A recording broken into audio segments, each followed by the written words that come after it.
రానున్న స్థానిక సంస్థల ఎన్నికల్లో కూటమి అభ్యర్థుల విజయానికి నాయకులు, కార్యకర్తలు, ప్రజలు ఐక్యంగా పనిచేయాలని గిద్దలూరు ఎమ్మెల్యే ముత్తముల అశోక్ రెడ్డి పిలుపునిచ్చారు. మార్కాపురం జిల్లా కొమరోలు మండలంలోని రాజుపాలెం గ్రామంలో సోమవారం సాయంత్రం గ్రామస్తులతో ప్రత్యేక సమావేశం నిర్వహించారు. మండల పార్టీ అధ్యక్షుడు doctor Boneni Venkateswarlu Yadav, market yard vice chairman Godi Obul Reddy, స్థానిక society bank vice chairman Bijjam Ravindra Reddy ఆధ్వర్యంలో జరిగిన ఈ సమావేశంలో ఎమ్మెల్యే ముఖ్య అతిథిగా పాల్గొన్నారు. ఈ సందర్భంగా గ్రామస్తులతో ముచ్చటించిన ఎమ్మెల్యే గ్రామంలోని సమస్యల్ని అడిగి తెలుసుకుని వాటి పరిష్కారానికి చర్యలు తీసుకుంటామని హామీ ఇచ్చారు.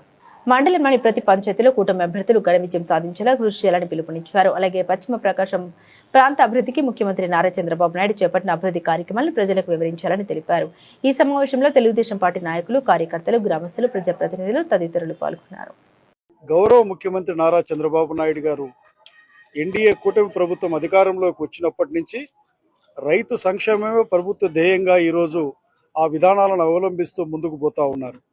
ఒకవైపు మాకు మార్కాపురం కేంద్రంగా పశ్చిమ ప్రకాశానికి జిల్లా ఇచ్చారు.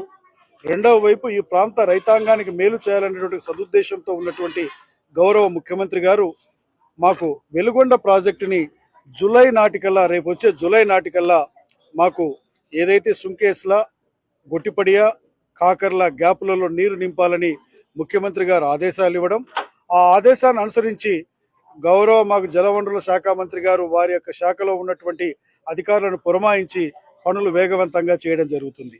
దీని ద్వారా మా ప్రాంతంలో రైతాంగానికి మనకి మొదటి ఫేజ్లో మాకు ఎర్రగొండపాలెం, మార్కాపురం, గిద్దలూరు నియోజకవర్గానికి 1,19,000 ఎకరాలకి మాకు సాగునీరు అందబోతా ఉంది.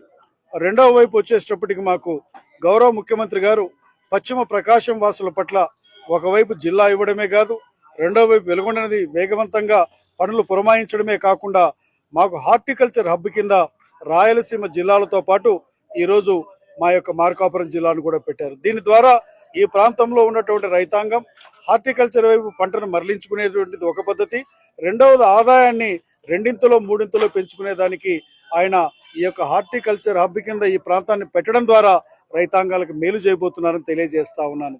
ఇదే కాదు, పూర్వోదయ స్కీమ్ కానివ్వండి, రాబో రోజులలో పశ్చిమ ప్రకాశాన్ని ఒక దీనిగా అభివృద్ధి చేయాలనేటువంటి లక్ష్యంతో ముఖ్యమంత్రి గారు ఈరోజు ముందుకు పోతా ఉన్నారు. ఏది ఏమైనా ఇక్కడ మాకు అగ్రికల్చర్ ఆఫీస్